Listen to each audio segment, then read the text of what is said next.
Bienvenidos a Andalucía, el corazón vibrante del sur de España, un destino donde la historia, la cultura y la naturaleza se entrelazan para ofrecer experiencias inolvidables. Comenzamos nuestro recorrido en Sevilla, la capital de Andalucía y una de las ciudades con más personalidad de España. Situada a orillas del río Guadalquivir, Sevilla fue durante siglos una de las ciudades más importantes de Europa gracias a su papel clave en el comercio con América tras el descubrimiento del Nuevo Mundo. Uno de los símbolos más reconocibles de Sevilla es la Torre del Oro. Esta torre defensiva fue construida a comienzos del siglo XIII, durante el periodo almohade, concretamente alrededor del año 1220. Su función original era militar. Servía para controlar el acceso fluvial a la ciudad desde el río Guadalquivir y proteger el puerto de Sevilla. La Torre del Oro formaba parte del sistema defensivo de la ciudad. Desde ella partía una enorme cadena que se extendía hasta otra torre situada en la orilla opuesta del río, cerrando el paso a los barcos enemigos. Este detalle nos recuerda la enorme importancia estratégica que tuvo Sevilla como puerto interior. El origen de su nombre sigue despertando curiosidad. Una de las teorías más aceptadas es que se debe al brillo dorado que reflejaban sus azulejos originales al incidir la luz del sol sobre el río. Otra versión, menos probable pero popular, relaciona el nombre con el supuesto almacenamiento de metales preciosos procedentes de América, aunque no existen pruebas históricas concluyentes de ello. A lo largo de los siglos, la Torre del Oro ha tenido múltiples usos. Ha sido fortaleza, capilla, prisión e incluso almacén. En la actualidad alberga el Museo Naval de Sevilla, donde se puede conocer la historia marítima de la ciudad y su estrecha relación con la navegación y los grandes viajes oceánicos. Ubicada junto al paseo fluvial y muy cerca del barrio de Triana y del centro histórico, la Torre del Oro no es solo un monumento, sino un testigo privilegiado de la época en la que Sevilla fue la puerta de entrada y salida entre Europa y América. Subimos a una embarcación y comenzamos a navegar por el río Guadalquivir, una perspectiva privilegiada para comprender la historia de Sevilla desde el agua. Durante siglos, este río fue la principal vía de comercio, comunicación y defensa de la ciudad, convirtiendo a Sevilla en uno de los puertos más importantes de Europa. Lo primero que vemos es el puente de San Telmo. Fue inaugurado en 1931, en un momento de gran transformación urbana para Sevilla, pocos años después de la Exposición Iberoamericana de 1929. Su construcción respondió a la necesidad de mejorar los accesos hacia el sur de la ciudad y facilitar la expansión urbana más allá del casco histórico. Este puente toma su nombre del cercano Palacio de San Telmo y destaca por su estructura de hormigón armado, una técnica moderna para la época. Su diseño sobrio y funcional refleja la transición entre la arquitectura tradicional y la ingeniería contemporánea del siglo XX. Desde el río, el puente de San Telmo ofrece una vista privilegiada del entorno monumental. A un lado se alza el Palacio de San Telmo, y al otro se extienden zonas verdes y avenidas que conducen hacia el Parque de María Luisa y la emblemática Plaza de España. A diferencia de otros puentes más antiguos, el puente de San Telmo simboliza la Sevilla moderna, una ciudad que, sin renunciar a su pasado histórico, comenzó a adaptarse a las nuevas necesidades de movilidad y crecimiento.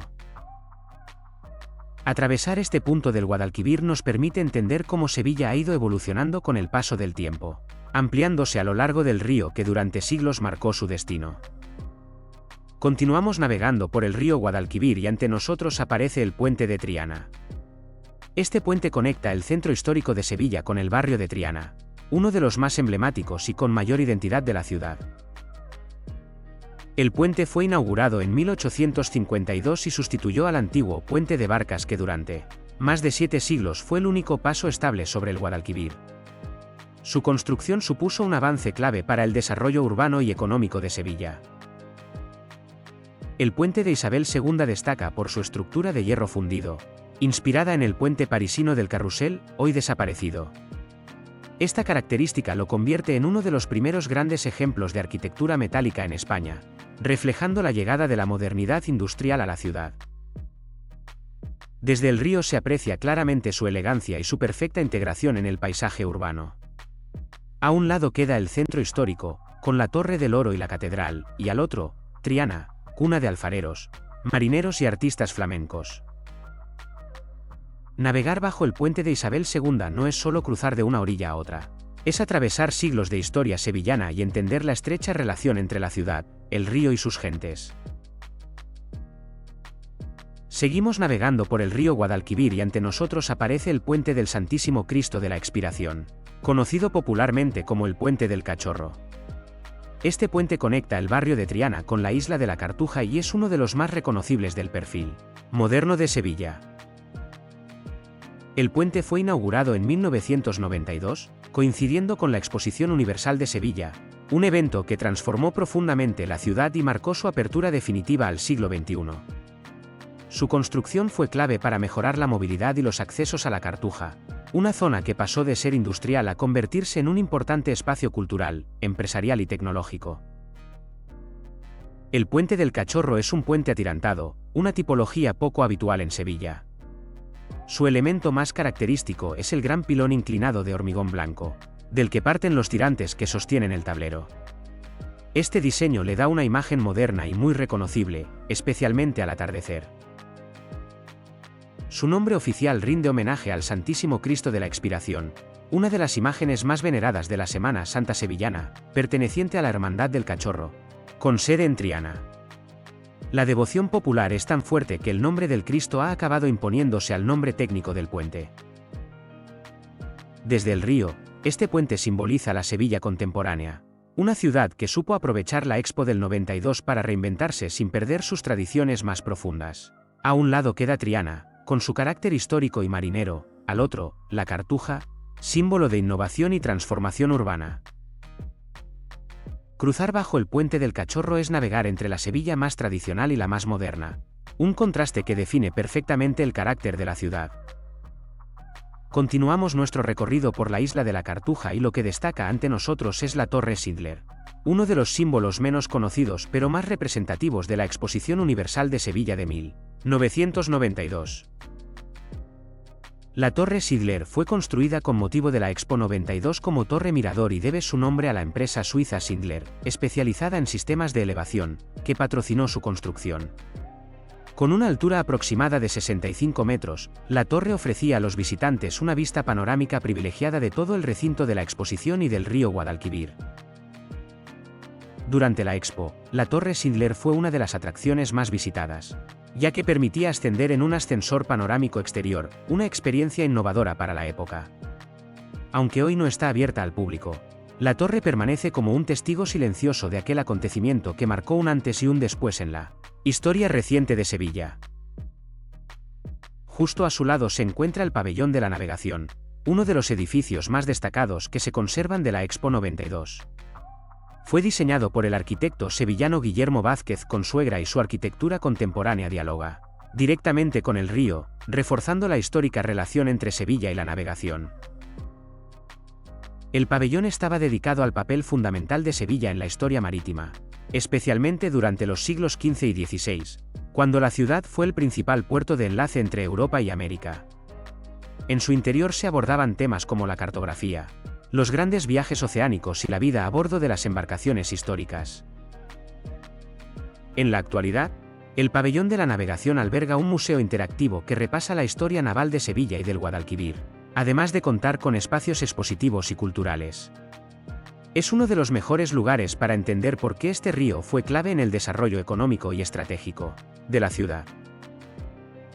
Desde el río, la Torre Schindler y el Pabellón de la Navegación representan la Sevilla que supo mirar al futuro en 1992, integrando arquitectura moderna, memoria histórica y renovación urbana en un mismo espacio.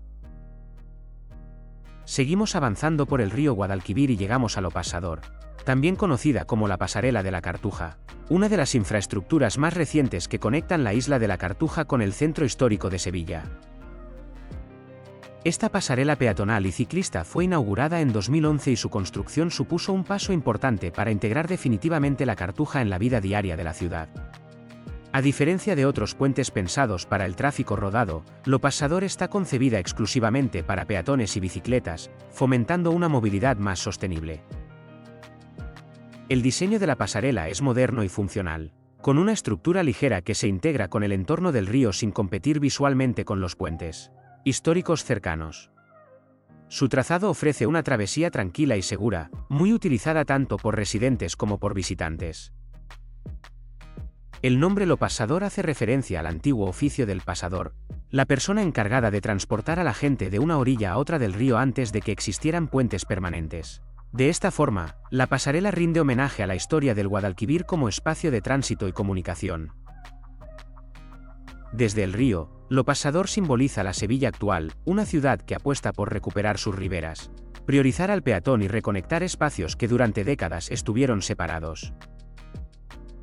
Cruzar bajo esta pasarela es una buena muestra de cómo Sevilla ha sabido combinar tradición y modernidad, manteniendo vivo su vínculo con el Guadalquivir mientras adapta la ciudad a las necesidades del presente. Continuamos navegando por el río Guadalquivir y llegamos al Puente de la Barqueta, uno de los puentes más singulares de la Sevilla contemporánea y una de las grandes obras de ingeniería, construidas con motivo de la Exposición Universal de 1992.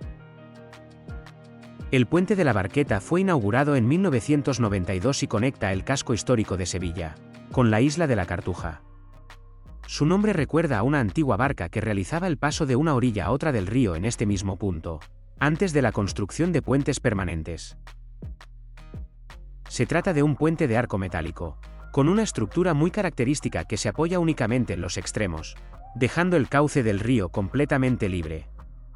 En el momento de su construcción fue una solución técnica innovadora y se convirtió rápidamente en uno de los iconos visuales de la Expo 92. Desde el río, el Puente de la Barqueta ofrece una imagen elegante y ligera, integrándose con el entorno sin imponerse sobre el paisaje urbano. Durante la Exposición Universal fue uno de los accesos principales al recinto, utilizado por miles de visitantes cada día. En la actualidad, el puente sigue siendo una vía fundamental de comunicación y un punto de referencia en la ciudad. A un lado se encuentra el centro histórico, y al otro, la Cartuja, que hoy alberga espacios culturales, zonas de ocio, centros empresariales y el parque tecnológico. Navegar bajo el Puente de la Barqueta permite entender cómo la Expo 92 no solo dejó edificios emblemáticos, sino también infraestructuras duraderas que transformaron la movilidad y la fisonomía de Sevilla. Seguimos nuestro recorrido por el río Guadalquivir y ante nosotros se alza el Puente del Alamillo, uno de los puentes más emblemáticos y reconocibles de Sevilla, y sin duda una de las grandes obras de ingeniería contemporánea de la ciudad. El Puente del Alamillo fue inaugurado en 1992 con motivo de la Exposición Universal y fue diseñado por el arquitecto e ingeniero español Santiago Calatrava. Este puente se convirtió rápidamente en un icono de la Sevilla moderna y en una de las imágenes más representativas de la Expo 92. Se trata de un puente atirantado muy singular, ya que cuenta con un único pilón inclinado hacia atrás, de aproximadamente 140 metros de altura, del que parten los tirantes que sostienen el tablero. A diferencia de otros puentes similares, el Puente del Alamillo no utiliza contrapesos ni tirantes traseros, siendo el propio peso del pilón el que equilibra la estructura, una solución técnica tan audaz como controvertida. Desde el río, su silueta recuerda a un gran arpa o a un mástil inclinado, creando una imagen dinámica y muy reconocible en el horizonte sevillano. El puente conecta la isla de la Cartuja con la zona norte de la ciudad y fue clave para absorber el tráfico durante la Exposición Universal. Más allá de su función práctica, el Puente del Alamillo simboliza la apuesta de Sevilla por la arquitectura contemporánea y la innovación técnica a finales del siglo XX. Su diseño generó debate en su momento, pero con el paso del tiempo se ha consolidado como uno de los grandes referentes visuales de la ciudad. Navegar bajo el Puente del Alamillo es atravesar uno de los hitos que marcaron la transformación de Sevilla en 1992, una ciudad que supo reinventarse mirando al futuro sin perder su identidad. Continuamos en la isla de la Cartuja y llegamos al Cirfood District, un espacio gastronómico contemporáneo que representa la nueva etapa de este enclave sevillano tras la Exposición Universal de 1992. El Cirfood District se concibe como un distrito culinario moderno, pensado para reunir en un mismo espacio diferentes propuestas gastronómicas, desde cocina local reinterpretada hasta conceptos internacionales. Su objetivo es combinar restauración, ocio y vida urbana en un entorno ligado a la innovación y a la transformación de la Cartuja. Este proyecto forma parte del proceso de reutilización de los espacios heredados de la Expo 92, una de las claves del desarrollo actual de la isla. Donde antes hubo pabellones y recintos expositivos, hoy encontramos centros empresariales, culturales y zonas de ocio que han devuelto la actividad diaria a este lado del río Guadalquivir. El Cirfot District destaca por su diseño abierto y contemporáneo, pensado para un público diverso. Trabajadores de la Cartuja, sevillanos y visitantes que buscan una experiencia gastronómica diferente, alejada del circuito turístico más tradicional del centro histórico. Desde el punto de vista urbano, este espacio refleja cómo Sevilla ha sabido reinventar la Cartuja, transformándola en un distrito donde conviven tecnología, cultura, deporte y gastronomía. Es un ejemplo claro de cómo la ciudad ha aprovechado el legado de 1992 para adaptarse a nuevas formas de ocio y consumo. Visitar el Cirfot District es descubrir otra Sevilla, más moderna y dinámica, que complementa perfectamente la imagen histórica y monumental por la que la ciudad es mundialmente conocida. Ahora estamos en la Avenida de la Constitución en Sevilla, una de las principales arterias del centro histórico de la ciudad. Esta avenida conecta directamente puntos clave del casco antiguo y permite contemplar de manera panorámica algunos de los monumentos más emblemáticos de Sevilla. La Avenida de la Constitución es un espacio lleno de vida. A lo largo de sus aceras se encuentran edificios históricos, tiendas, cafeterías y palacios, que reflejan la fusión entre historia y modernidad que caracteriza al centro de Sevilla. Caminar por esta avenida es adentrarse en el corazón de la ciudad, sentir su energía y admirar la riqueza de su patrimonio urbano, con cada paso descubriendo rincones que narran siglos de historia. Ahora estamos frente a la Catedral de Sevilla, uno de los templos góticos más grandes del mundo y patrimonio de la humanidad. Su construcción comenzó en el siglo XV sobre los restos de la antigua mezquita almohade, conservando parte de su estructura original, como el patio de los Naranjos y la famosa Giralda. La Giralda, que originalmente fue el alminar de la mezquita, se transformó en campanario tras la Reconquista. Con más de 90 metros de altura, es uno de los símbolos más reconocibles de Sevilla. Su diseño combina la arquitectura islámica con elementos renacentistas añadidos en el siglo XVI, y permite disfrutar de vistas panorámicas espectaculares de la ciudad desde su terraza superior. La catedral en sí es monumental, posee 5 naves, numerosas capillas y alberga obras de arte de gran valor, incluyendo retablos, esculturas y pinturas. Es también el lugar de descanso de Cristóbal Colón, aunque algunos debates históricos discuten la autenticidad de los restos. Visitar la catedral y subir a la Giralda es sumergirse en siglos de historia, apreciar la mezcla de culturas y comprender la importancia de Sevilla como epicentro religioso, cultural y comercial durante la Edad Media y el Renacimiento. Ahora estamos frente al edificio de la Adriática, uno de los edificios más emblemáticos de Sevilla y un ejemplo destacado de la arquitectura del siglo XX en la ciudad. Se encuentra en pleno centro histórico, en la Avenida de la Constitución, muy cerca de la catedral y de otros hitos arquitectónicos importantes. El edificio de la Adriática fue construido en 1926 y destaca por su estilo ecléctico, con elementos de influencia neobarroca y modernista. Su fachada combina columnas, molduras ornamentales y un remate curvo que le da un perfil único en el paisaje urbano sevillano. A lo largo de los años, el edificio ha albergado oficinas, comercios y sedes de instituciones, convirtiéndose en un referente visual en esta zona transitada de Sevilla. Su ubicación estratégica permite que se integre perfectamente en el recorrido turístico, siendo un punto de referencia para quienes pasean por el centro histórico. Observar el edificio de la Adriática es apreciar cómo Sevilla no solo conserva su patrimonio monumental antiguo, sino que también incorpora construcciones del siglo XX que reflejan la evolución de la ciudad y su identidad arquitectónica. Ahora estamos frente al Palacio de San Telmo, uno de los edificios históricos más importantes de Sevilla y un ejemplo destacado del barroco civil andaluz. Se encuentra en el barrio de San Bernardo, a pocos minutos del centro histórico, y su imponente fachada ya anticipa la riqueza de su interior. El palacio comenzó a construirse en 1682 como Colegio Seminario de San Telmo, destinado a formar huérfanos y jóvenes marineros para la navegación y el comercio marítimo. A lo largo de los siglos, ha tenido diversos usos, incluyendo residencia de los duques de Montpensier en el siglo XIX, quienes transformaron y ampliaron el edificio y sus jardines. Su fachada principal, atribuida al arquitecto Leonardo de Figueroa, es considerada una de las joyas del barroco sevillano. Destacan las columnas, relieves y esculturas dedicadas a San Telmo, patrón de los marineros, que refuerzan la relación histórica del palacio con el río y la navegación. En la actualidad, el Palacio de San Telmo alberga la presidencia de la Junta de Andalucía, aunque su imponente exterior sigue siendo accesible y admirado por visitantes y sevillanos por igual.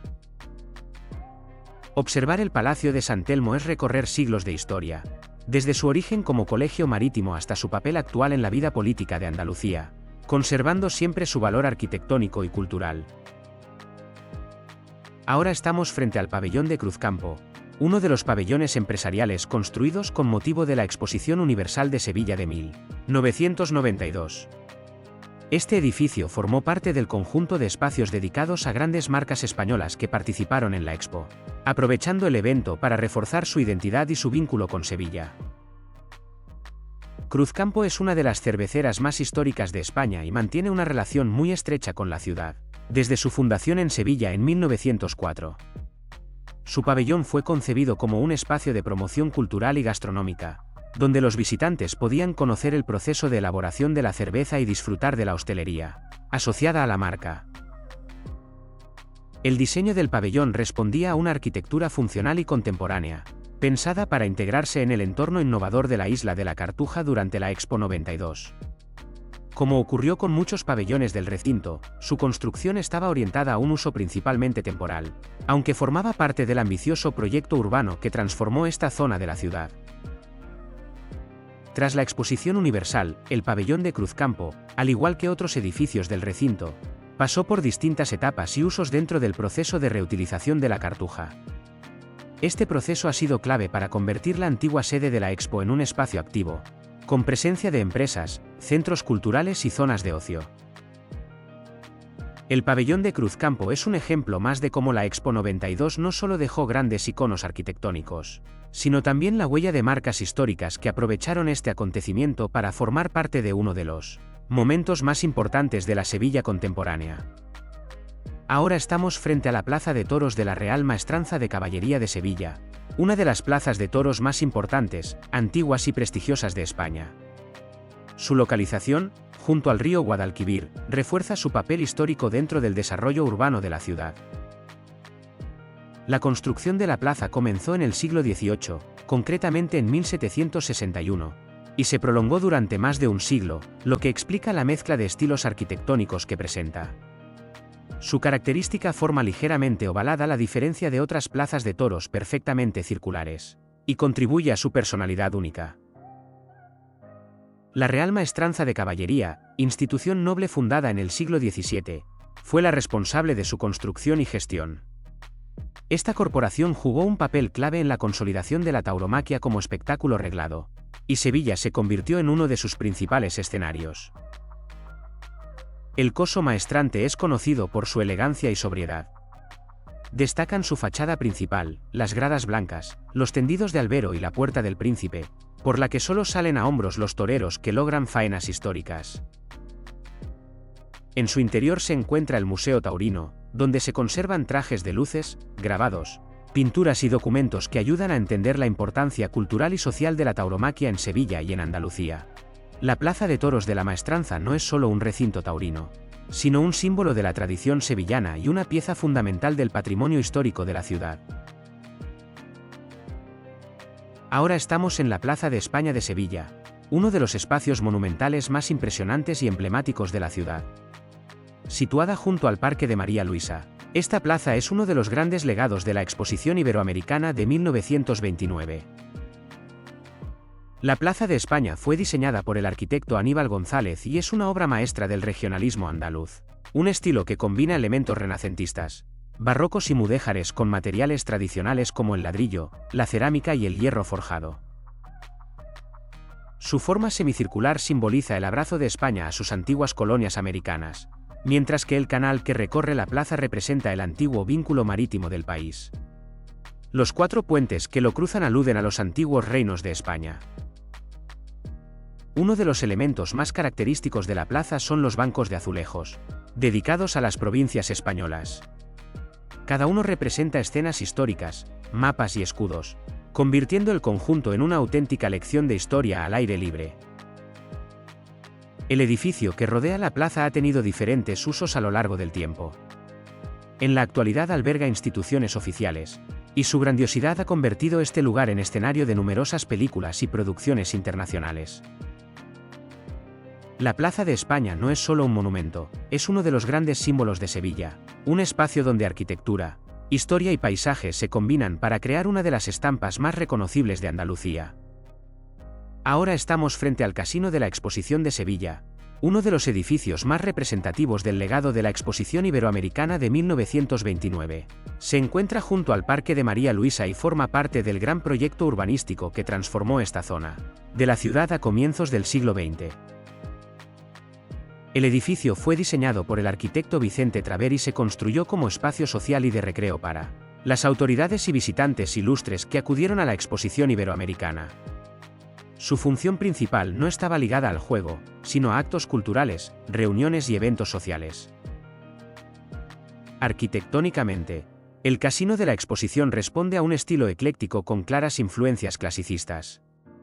Su fachada simétrica, el uso de columnas y la elegancia de sus proporciones reflejan el carácter institucional y representativo del edificio.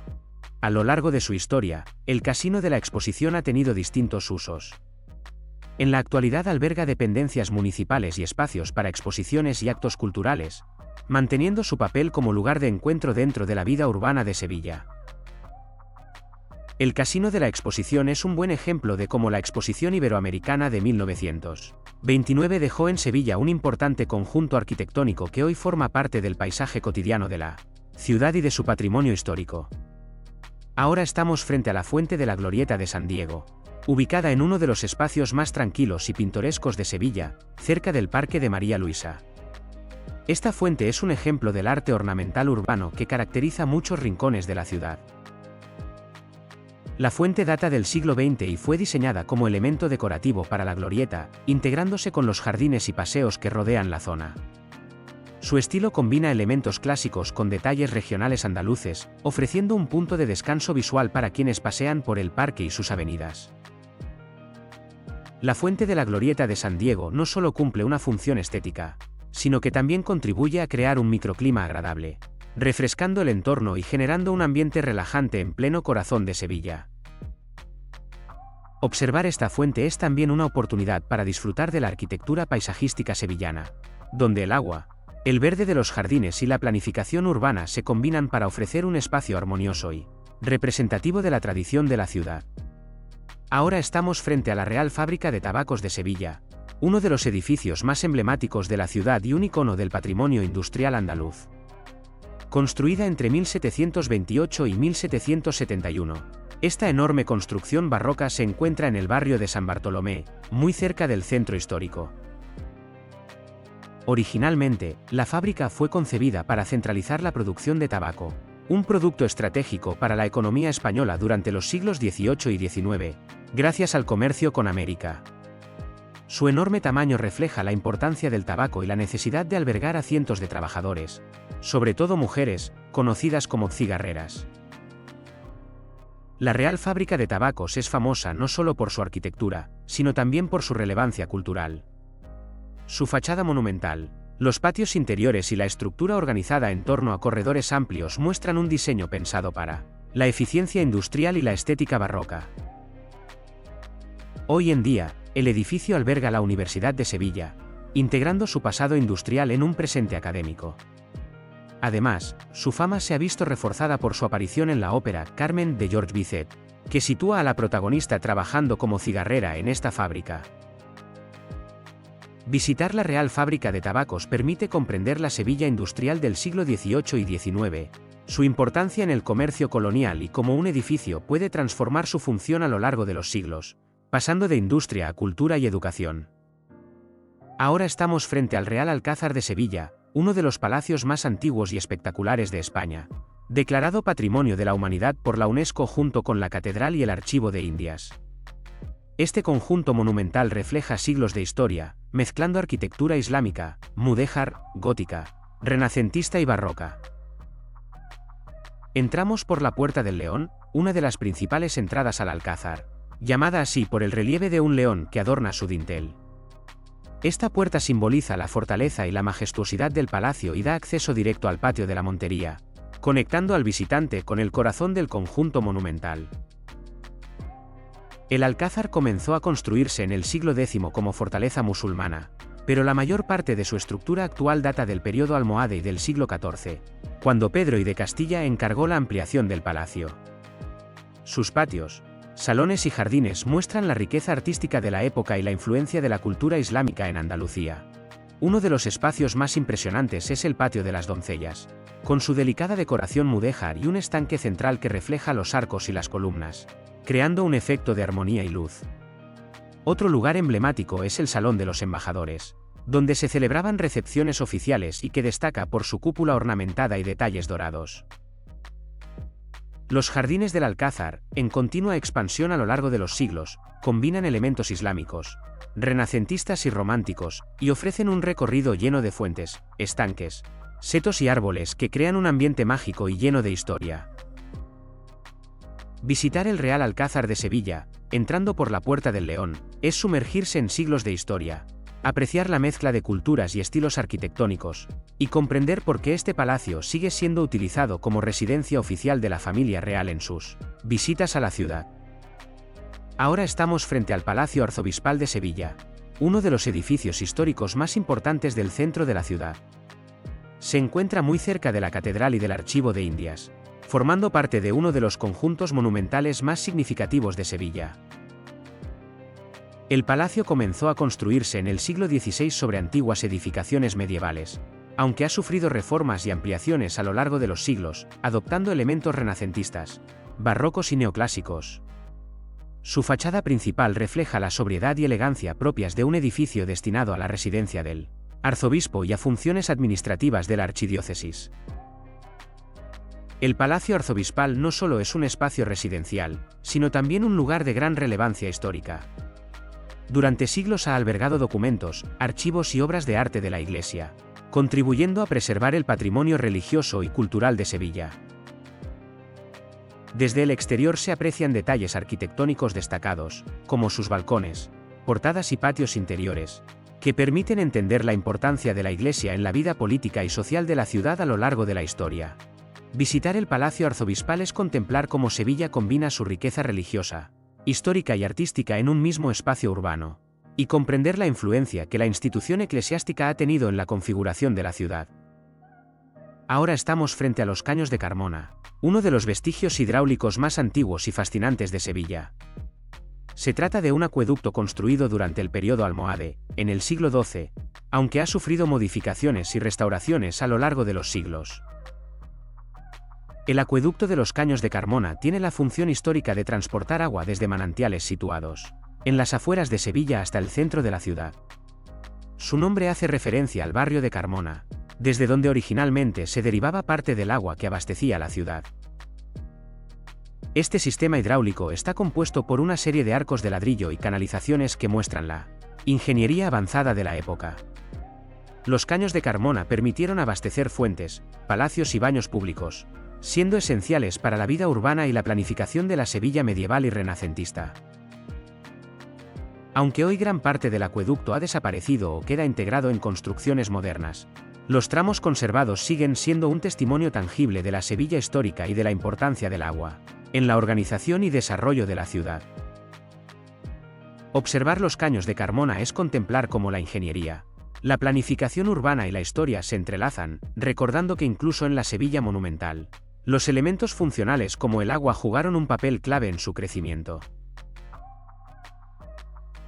Ahora estamos en Córdoba, una de las ciudades más históricas y fascinantes de Andalucía, y comenzamos nuestro recorrido frente al Palacio de la Merced. Este palacio es un edificio emblemático del siglo XVIII que combina arquitectura barroca con elementos neoclásicos y refleja la importancia de la nobleza y las instituciones religiosas en la ciudad.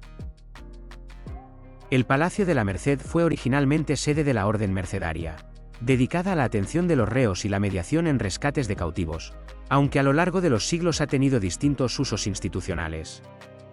Su fachada elegante y equilibrada se complementa con patios interiores que muestran la tradición andaluza de organizar los espacios alrededor de fuentes y jardines, creando un ambiente armonioso y fresco. Hoy en día, el Palacio de la Merced alberga la Diputación de Córdoba, y su interior conserva salas con frescos, muebles históricos y elementos arquitectónicos originales que permiten entender la vida institucional y social de la Córdoba del siglo XVIII. Observar el Palacio de la Merced es también comprender cómo la ciudad combina historia, administración y patrimonio artístico en un mismo espacio, manteniendo viva la memoria de la Córdoba noble y religiosa de siglos pasados.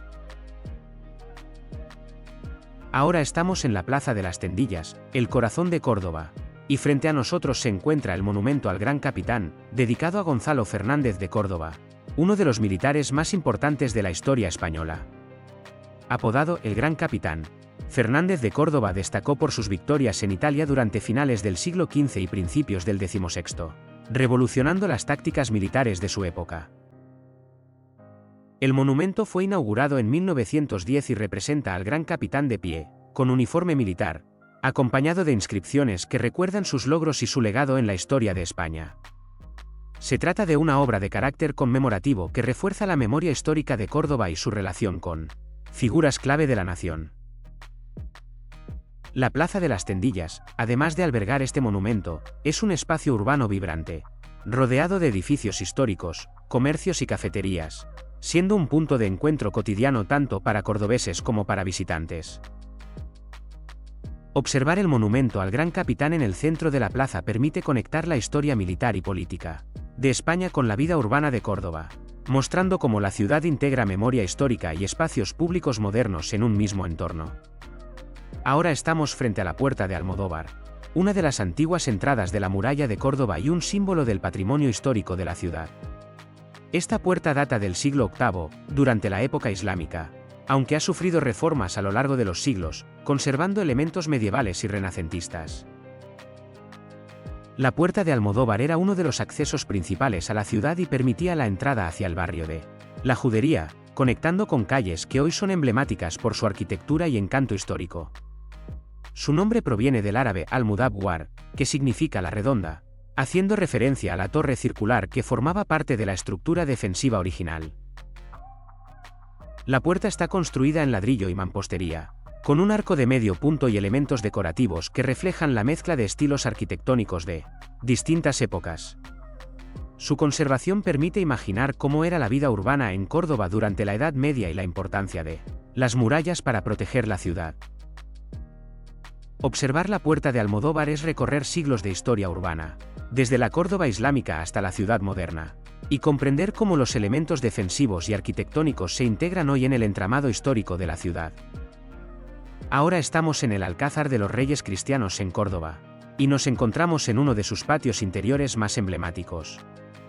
Este alcázar, construido a finales del siglo XIII por orden de Alfonso XI sobre una antigua fortaleza islámica, combina elementos arquitectónicos mudéjares, góticos y renacentistas.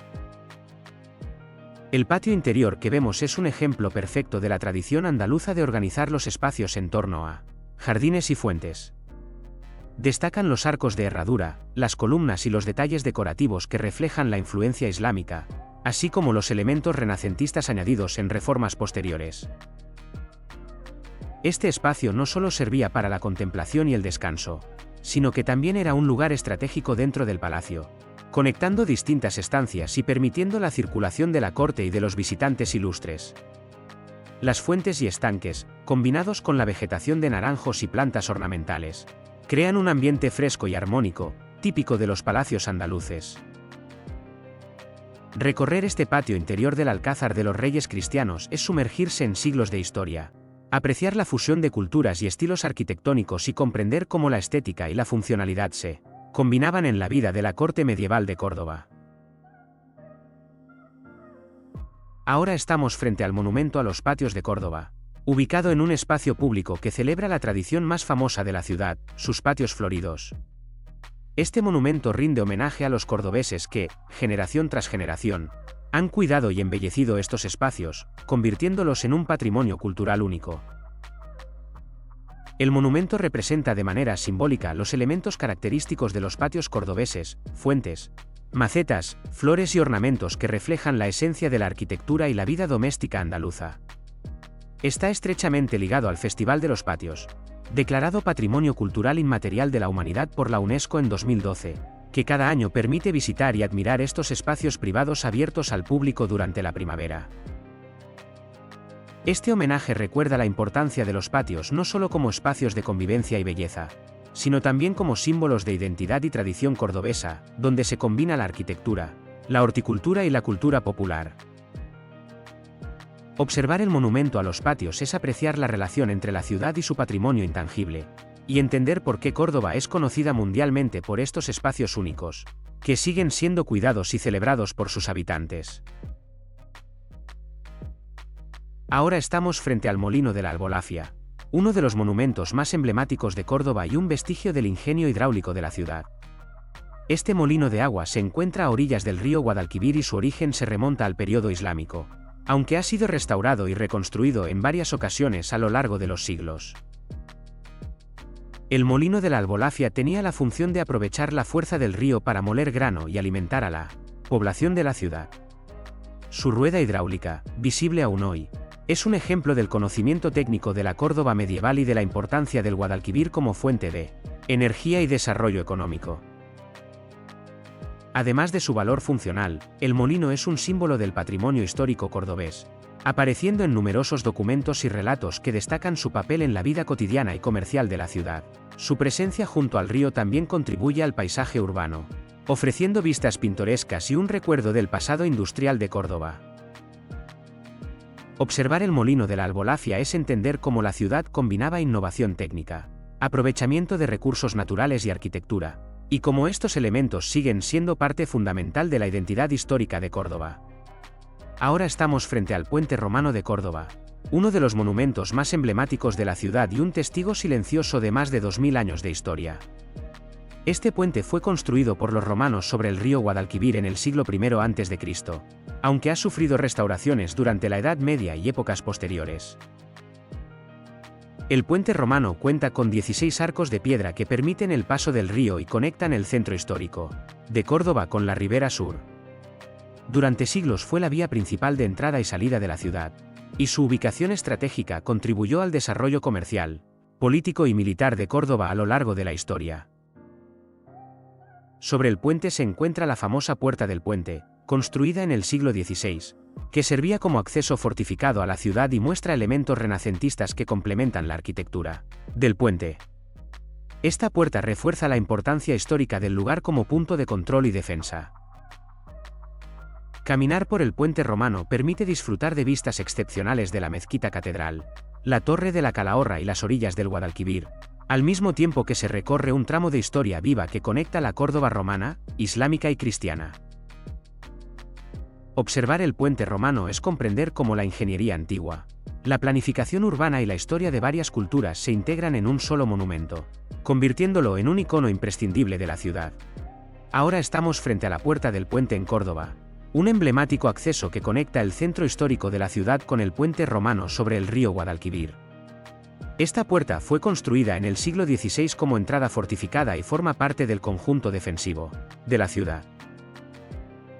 La Puerta del Puente presenta elementos renacentistas y platerescos, con una fachada decorada con escudos y molduras que reflejan la importancia de Córdoba durante la época de su construcción.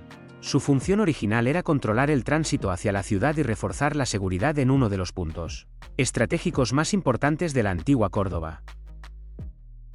A lo largo de los siglos, la puerta ha sido testigo de desfiles, procesiones y numerosos acontecimientos históricos.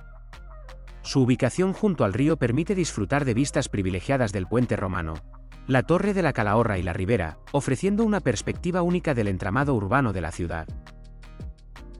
Observar la Puerta del Puente es contemplar cómo la arquitectura militar y el urbanismo histórico se combinan con la vida cotidiana de Córdoba, recordando la importancia estratégica y simbólica de este acceso durante siglos. Ahora estamos en la Mezquita Catedral de Córdoba, uno de los monumentos más impresionantes de España y Patrimonio de la Humanidad por la UNESCO.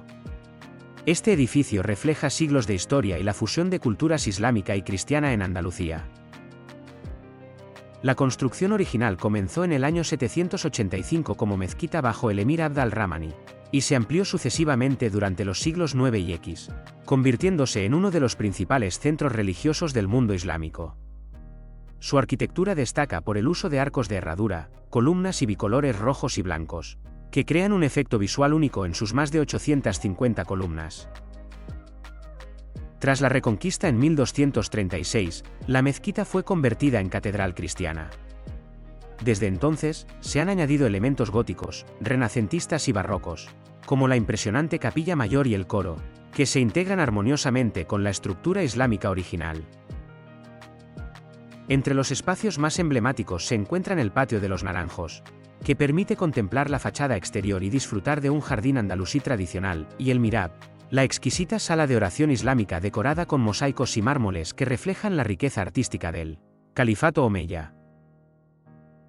Visitar la Mezquita Catedral de Córdoba es adentrarse en más de 1000 años de historia, apreciar la convivencia de estilos arquitectónicos y entender cómo la ciudad se convirtió en un punto clave de la cultura, la religión y el arte en Andalucía. Ahora estamos en la Calleja de las Flores, uno de los rincones más emblemáticos y fotografiados de Córdoba. Esta estrecha calle peatonal se encuentra en pleno barrio de la Judería y conecta con la Plaza del Potro, ofreciendo una de las vistas más icónicas hacia la Mezquita Catedral. La Calleja de las Flores destaca por su encanto andaluz, fachadas encaladas, macetas llenas de flores de colores y balcones adornados con hierro forjado.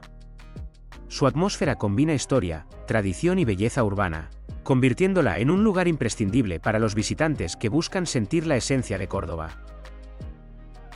Aunque su nombre actual hace referencia a la abundancia de flores, la calle ya existía en la época medieval, y su trazado estrecho refleja la planificación urbana típica de los barrios judíos, con calles sinuosas y patios interiores que proporcionaban sombra y frescor. Caminar por la Calleja de las Flores es sumergirse en siglos de historia, admirar la arquitectura tradicional andaluza y disfrutar de uno de los miradores más famosos de la Mezquita Catedral, donde cada ángulo ofrece una fotografía perfecta de la ciudad. Ahora estamos frente al Templo Romano de Córdoba, uno de los vestigios más importantes de la época clásica en la ciudad. Este templo se encuentra en el centro histórico, cerca de la Plaza de la Corredera, y refleja la Córdoba romana del siglo I a.C., cuando la ciudad era un importante núcleo urbano de la provincia de Hispania Ulterior. El templo romano fue construido probablemente bajo el mandato del emperador Augusto y estaba dedicado a la adoración de los dioses romanos, aunque no se conoce con certeza a cuál de ellos. Sus columnas de mármol y restos de la estructura original permiten imaginar la grandiosidad del edificio y la importancia de la religión en la vida pública romana. A lo largo de los siglos, el templo sufrió transformaciones y destrucciones, integrándose en edificaciones posteriores durante la Edad Media. Sin embargo, su descubrimiento arqueológico y las restauraciones recientes permiten contemplar parte de su planta, columnas y podium, ofreciendo una ventana directa al pasado romano de Córdoba. Observar el templo romano es comprender cómo Córdoba fue un cruce de culturas desde tiempos antiguos y cómo la herencia romana sigue presente en el entramado urbano, la arquitectura y la historia de la ciudad. Ahora estamos frente a la iglesia de San Pablo en Córdoba, un destacado templo situado en pleno centro histórico, muy cerca de la Puerta del Puente y del río Guadalquivir. Este edificio es un ejemplo de la fusión de estilos que caracteriza a muchas construcciones religiosas andaluzas. Su estructura principal es gótica mudéjar, mientras que algunos elementos interiores muestran la riqueza ornamental del barroco. La iglesia de San Pablo fue construida entre los siglos XIII y XV sobre una antigua mezquita, reflejando la transición de la Córdoba islámica a la cristiana tras la Reconquista. Su fachada principal, sobria y elegante, conserva arcos apuntados y detalles mudéjares, mientras que en su interior se pueden apreciar retablos, pinturas y esculturas barrocas añadidos entre los siglos XVII y XVIII. A lo largo de los siglos, la iglesia ha sido testigo de importantes acontecimientos históricos y religiosos. Su ubicación estratégica junto al puente romano la convierte en un punto de referencia tanto para los fieles, como para los visitantes interesados en la historia y el arte de Córdoba. Visitar la iglesia de San Pablo permite apreciar la fusión de estilos arquitectónicos, la riqueza artística que se acumuló a lo largo de los siglos y la continuidad de la vida religiosa en Córdoba, desde la Edad Media hasta la actualidad. Ahora estamos en la Plaza de la Corredera, uno de los espacios urbanos más emblemáticos de Córdoba. Esta plaza rectangular, rodeada de edificios con soportales y balcones, Es un ejemplo único de influencia arquitectónica castellana en Andalucía y recuerda a las plazas mayores de ciudades del norte de España. La Plaza de la Corredera fue construida en el siglo XVII, durante el reinado de Felipe IV, en un lugar donde anteriormente se celebraban mercados y actividades públicas. Su diseño simétrico y sus arcadas permitían organizar eventos, ferias y, en su época, incluso espectáculos como corridas de toros y actos públicos de gran importancia. A lo largo de los siglos, la plaza ha sido un punto de encuentro central para los cordobeses, combinando comercio, ocio y vida social. Actualmente, sus terrazas, cafeterías y comercios atraen tanto a habitantes como a turistas, manteniendo la vitalidad que ha caracterizado a la plaza durante más de 3 siglos. Observar la Plaza de la Corredera es contemplar la mezcla de historia y vida urbana de Córdoba, donde la arquitectura del siglo XVII se integra con la cotidianidad moderna, convirtiéndola en un lugar imprescindible dentro del recorrido por la ciudad. Ahora estamos en las Caballerizas Reales de Córdoba, un edificio histórico que refleja la tradición ecuestre y la importancia de la cría de caballos en Andalucía. Estas caballerizas se construyeron en el siglo XIV durante el reinado de Enrique II de Castilla, aunque han sido reformadas y ampliadas en distintas épocas. El complejo fue concebido para albergar y entrenar caballos de raza andaluza, que eran muy valorados tanto para la guerra como para la alta sociedad y la corte. Su diseño combina funcionalidad y estética, con patios amplios, establos organizados y zonas de entrenamiento que muestran cómo se cuidaba y manejaba el ganado equino en tiempos históricos. A lo largo de los siglos, las caballerizas reales han jugado un papel central en la vida ecuestre de Córdoba, siendo un referente para la crianza, el adiestramiento y la exhibición de caballos andaluces. En la actualidad, algunas partes del edificio se utilizan para eventos culturales y exposiciones relacionadas con la tradición ecuestre.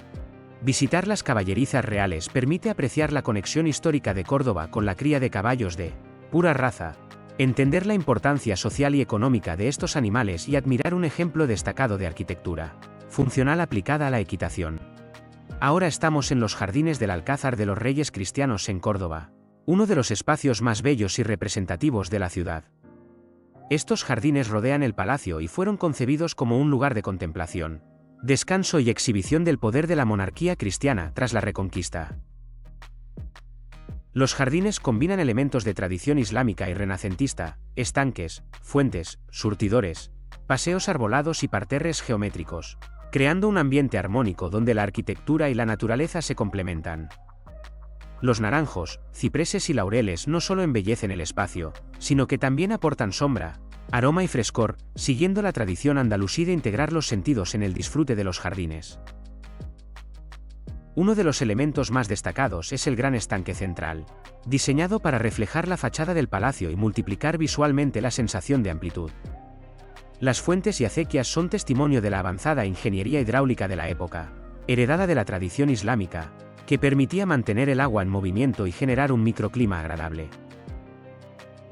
Históricamente, los jardines tuvieron un papel ceremonial y simbólico, servían para paseos de la realeza, recepciones de dignatarios, observación de ceremonias y exhibición del poder político y cultural de la corte. También fueron escenario de la residencia temporal de los reyes católicos, quienes los utilizaron durante sus estancias en Córdoba y para planificar la administración del territorio andaluz.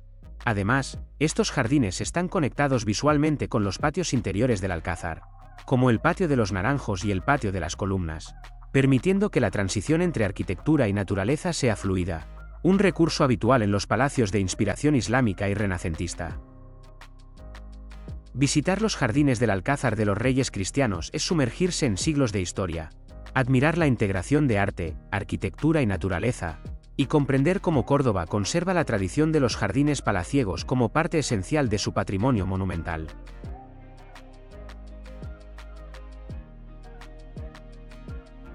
Ahora nos trasladamos a Sierra Nevada, en la provincia de Granada, uno de los parajes naturales más impresionantes de Andalucía y de toda España.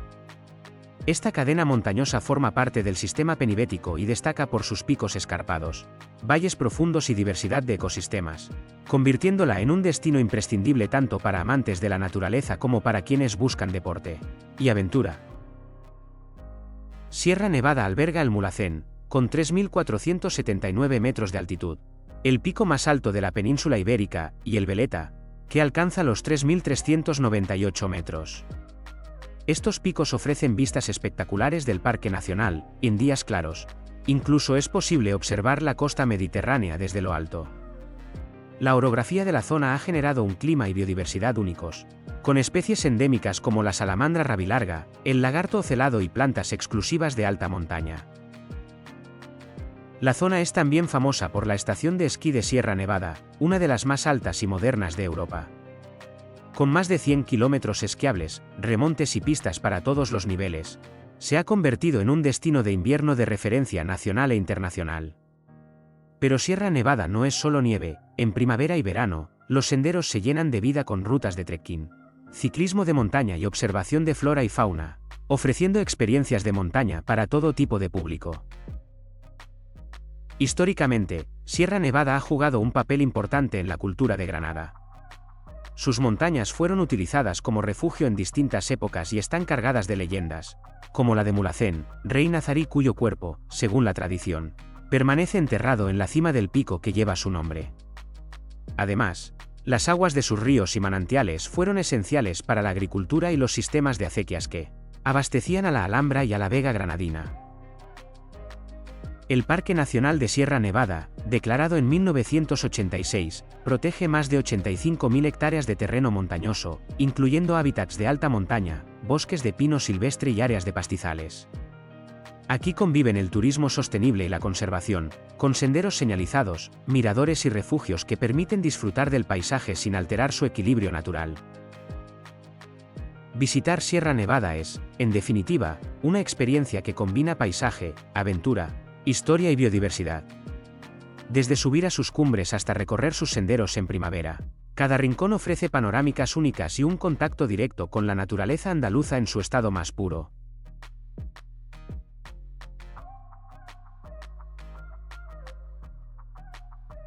Ahora estamos en Granada, en el corazón de la ciudad, y comenzamos nuestro recorrido en la plaza de Beiber-Rambla, uno de los espacios más emblemáticos y concurridos del centro histórico.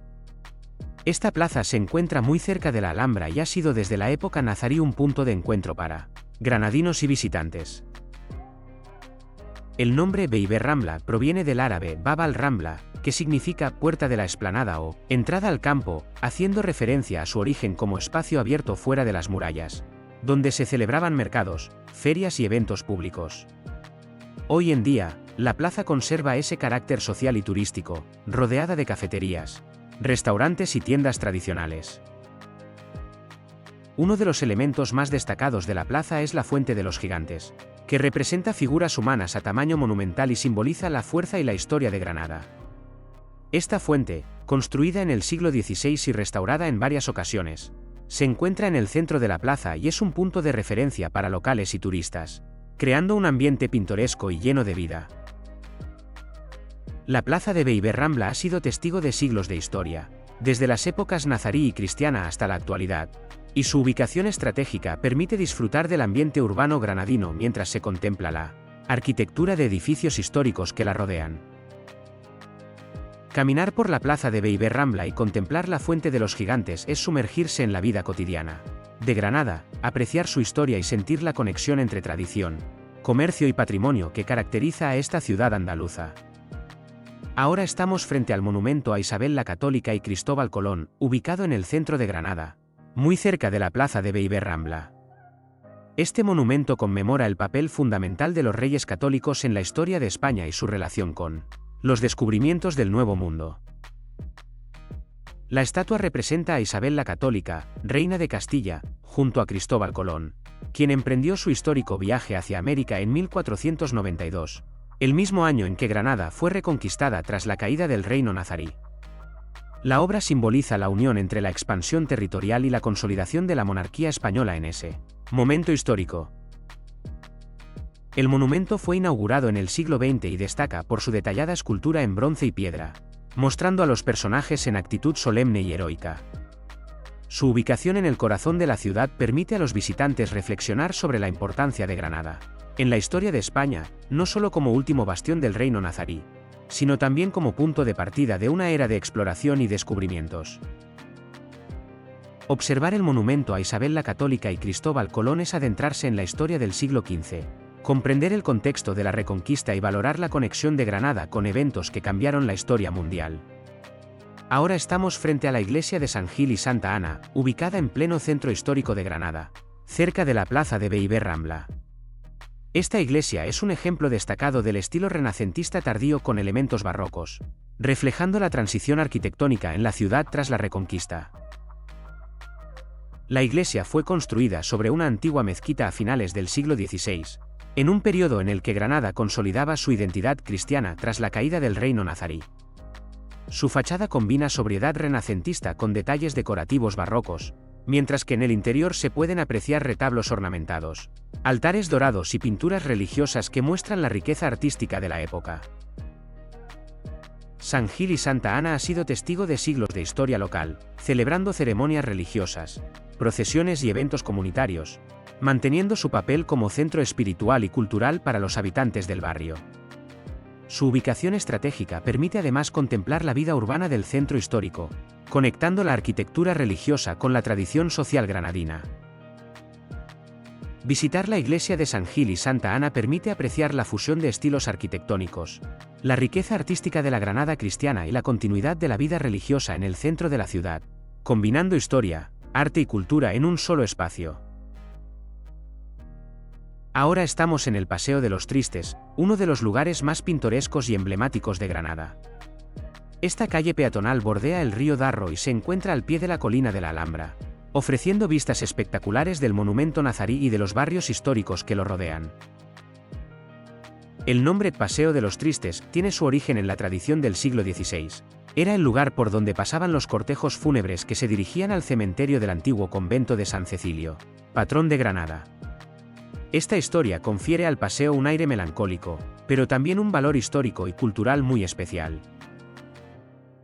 El paseo está flanqueado por casas señoriales con balcones típicos granadinos, bares, restaurantes y locales de artesanía, y permite disfrutar de la arquitectura popular andaluza mientras se contempla el río Darro y el entorno natural. La combinación de agua, vegetación y piedra crea un ambiente único, ideal para pasear al atardecer. Caminar por el Paseo de los Tristes es adentrarse en la historia de Granada, admirar sus vistas panorámicas hacia la Alhambra y sentir la conexión entre la vida urbana, la memoria histórica y la tradición cultural que caracteriza a esta ciudad andaluza. Ahora estamos en la Alcaicería de Granada, uno de los rincones más emblemáticos y vibrantes del centro histórico de la ciudad. Esta zona fue originalmente un mercado nazarí, construido en el siglo XIV, donde se vendían especias, sedas y productos de lujo, funcionando como un auténtico bazar oriental en pleno corazón de Granada. La palabra alcaicería proviene del árabe al-aisariya, que significa mercado real, y refleja la importancia de este espacio como centro comercial bajo el reino nazarí. Tras la Reconquista, la alcaicería fue reconstruida en el siglo XIX siguiendo el estilo mudéjar, con calles estrechas, pasajes cubiertos y fachadas decoradas con madera tallada y yeserías. Hoy en día, la alcaicería mantiene su esencia como centro de comercio y turismo, con numerosas tiendas de artesanía, cerámica, joyería y souvenirs. Caminar por sus callejuelas es una experiencia que combina historia, cultura y colorido, evocando la Granada medieval mientras se disfruta del ambiente animado y tradicional. Visitar la Alcaicería de Granada permite sumergirse en la historia del comercio nazarí, admirar la arquitectura mudéjar y experimentar la vida urbana de la ciudad, donde tradición y modernidad se entrelazan en cada rincón. Ahora estamos en los Jardines del Triunfo, uno de los espacios verdes más emblemáticos de Granada, situados entre la Alhambra y el centro histórico de la ciudad. Este jardín urbano es un lugar de recreo y esparcimiento para locales y visitantes, ofreciendo un entorno tranquilo y lleno de historia en pleno corazón de Granada. El nombre Triunfo hace referencia al monumento que se encuentra en el centro del jardín, un monumento a la Virgen del Triunfo, colocado en el siglo XVII para conmemorar la Reconquista y la devoción mariana en la ciudad. Este monumento se ha convertido en el símbolo del parque y es un punto de encuentro habitual para paseantes y turistas. Los jardines combinan zonas ajardinadas, paseos arbolados y fuentes, integrando elementos de jardinería tradicional con espacios para el descanso y la contemplación. Además, desde distintos puntos se pueden apreciar vistas parciales de la Alhambra y del Albaicín, lo que añade un valor paisajístico y cultural al recorrido.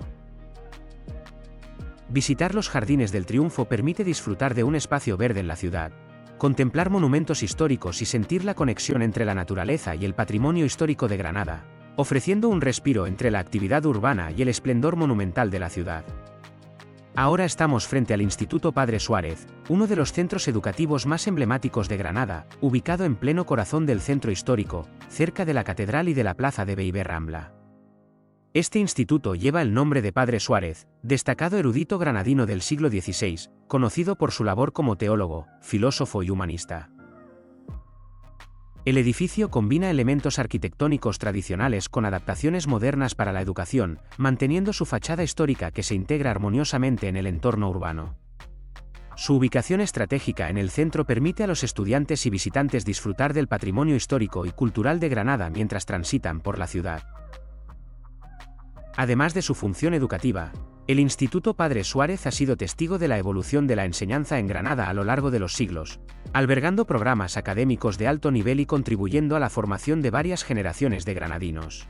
Visitar el Instituto Padre Suárez, aunque sea desde el exterior, permite apreciar cómo la ciudad combina educación, historia y arquitectura, y cómo la memoria de figuras históricas como Padre Suárez se mantiene viva en el patrimonio urbano de Granada. Ahora estamos frente al Monasterio de la Cartuja de Granada, uno de los ejemplos más impresionantes del arte barroco en Andalucía. Este monasterio, perteneciente a la Orden Cartuja, se encuentra al norte de la ciudad y destaca tanto por su arquitectura como por su riqueza artística y espiritual. La construcción del monasterio comenzó en 1506, poco después de la Reconquista, y se prolongó durante varios siglos, lo que permitió que se fusionaran diferentes estilos: gótico tardío en los inicios, renacentista en algunas estructuras y, sobre todo, barroco en su iglesia y claustros principales. Su interior es famoso por la profusa decoración dorada, los retablos, esculturas y frescos que crean una sensación de riqueza y detalle casi sobrecogedora.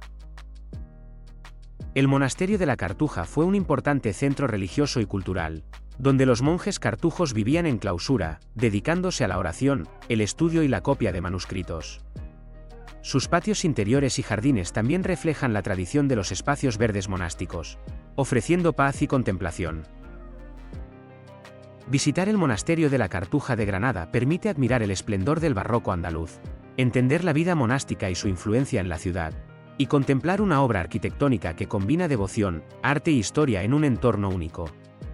Ahora estamos frente al patio interior del Corral del Carbón en Granada, uno de los edificios históricos más singulares de la ciudad. Este conjunto, construido en el siglo XIV durante el reino nazarí, es el único alhóndiga o corral de mercancías y posada urbana nazarí que se conserva en toda España.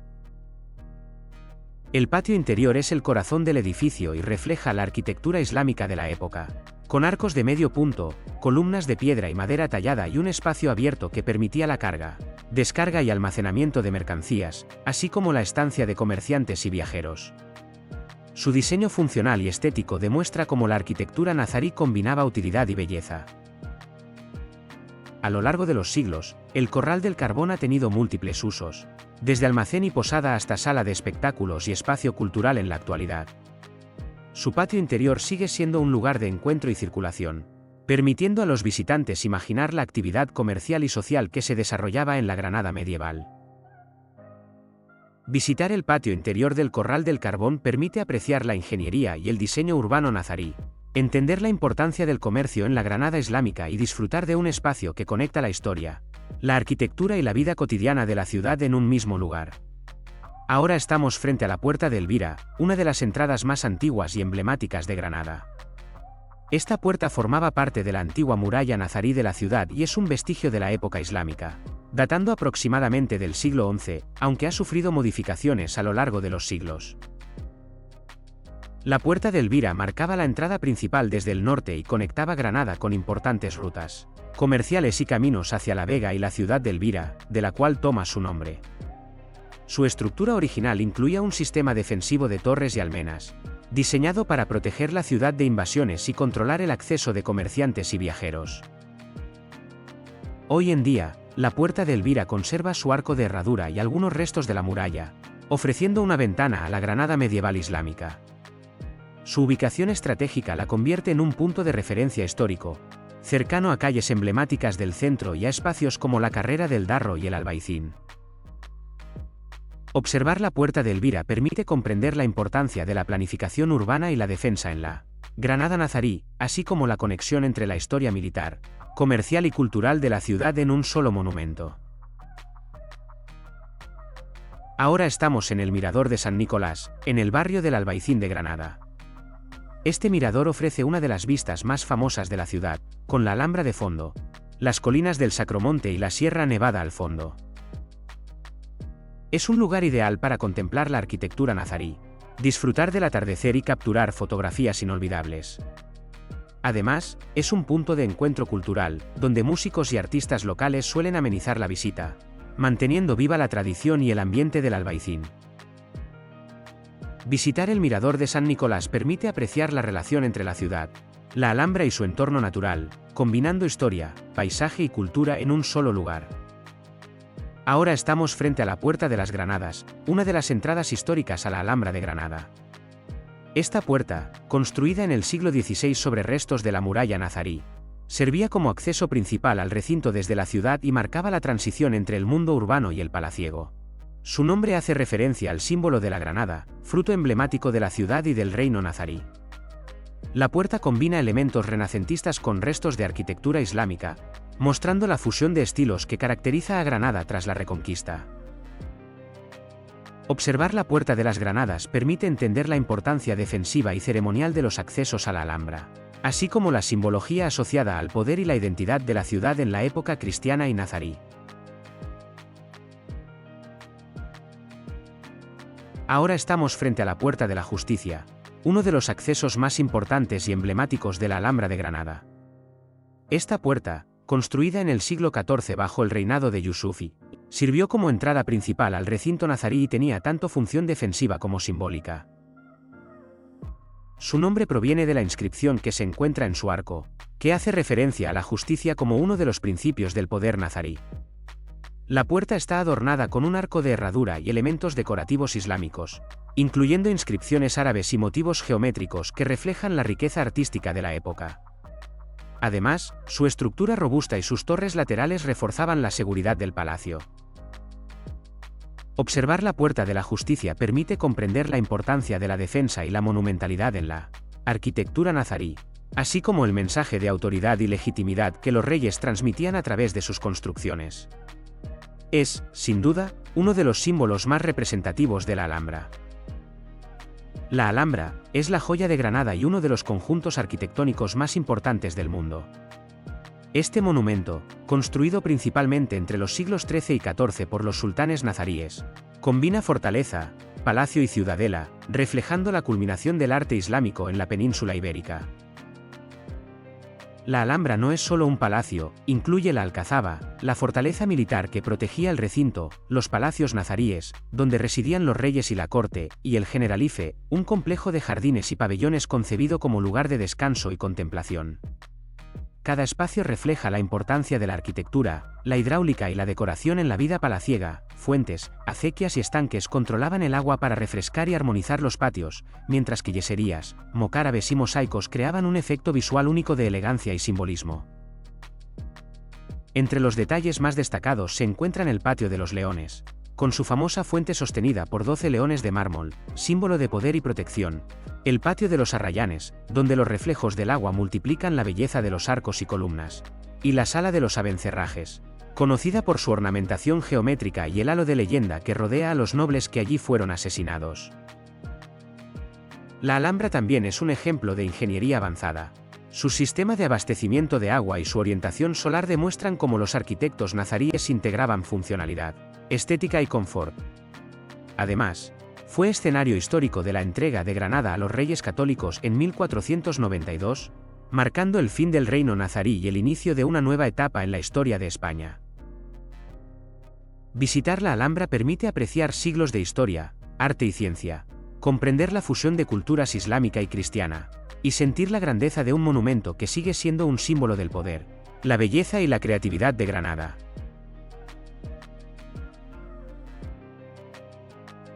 Ahora estamos en Almuñécar, una ciudad costera de la provincia de Granada, ubicada en la costa tropical de Andalucía.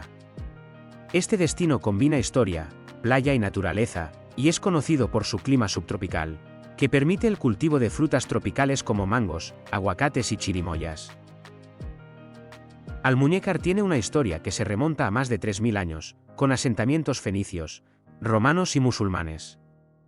Su pasado se refleja en monumentos como el Castillo de San Miguel, que domina la ciudad desde una colina y ofrece vistas panorámicas del litoral, el Acueducto Romano, que aún conserva parte de su estructura, y el Parque Botánico El Majuelo, donde se combinan restos históricos con flora tropical y mediterránea. La ciudad también es famosa por sus playas de aguas cristalinas, su puerto deportivo y su gastronomía basada en pescados y mariscos frescos. Además, Almuñécar organiza festivales tradicionales como la Semana Santa y la Fiesta del Mar, que muestran la cultura local y sus raíces históricas. Visitar Almuñécar permite disfrutar de un entorno natural privilegiado, explorar la historia desde la época fenicia hasta la actualidad, y combinar cultura, sol y mar en un solo lugar. Es un destino que refleja la riqueza de la costa tropical granadina, ofreciendo experiencias para todos los gustos, historia, naturaleza, gastronomía y ocio. Ahora llegamos a la playa de Vera, en la provincia de Almería, un lugar ideal para cerrar nuestro recorrido por Andalucía. Esta playa se caracteriza por sus amplias arenas doradas, aguas cristalinas y un ambiente tranquilo que invita al descanso y la contemplación del mar Mediterráneo. Durante nuestro viaje por Andalucía hemos explorado la historia y la cultura de ciudades como Sevilla, Córdoba y Granada, admirado sus monumentos y palacios, recorrido calles llenas de vida y tradición, y disfrutado de la naturaleza en Sierra Nevada y en la costa tropical. Cada lugar nos ha ofrecido una combinación única de arquitectura, historia, gastronomía y paisajes, mostrando la diversidad y riqueza de esta región. La playa de Vera representa el final perfecto del recorrido, un espacio para relajarse, reflexionar sobre todo lo que hemos visto y sentir la conexión entre la tierra, el mar y la historia de Andalucía. Desde sus arenas, podemos apreciar cómo la región combina patrimonio, naturaleza y vida urbana, ofreciendo experiencias para todos los gustos. Andalucía es mucho más que monumentos, es cultura viva, tradiciones que se mantienen, gastronomía que deleita y paisajes que sorprenden. Este viaje nos recuerda la riqueza de su legado y nos invita a seguir explorando cada rincón de esta tierra única. Gracias por acompañarnos en este recorrido por Andalucía. Hasta la próxima aventura con Urban Backpacker.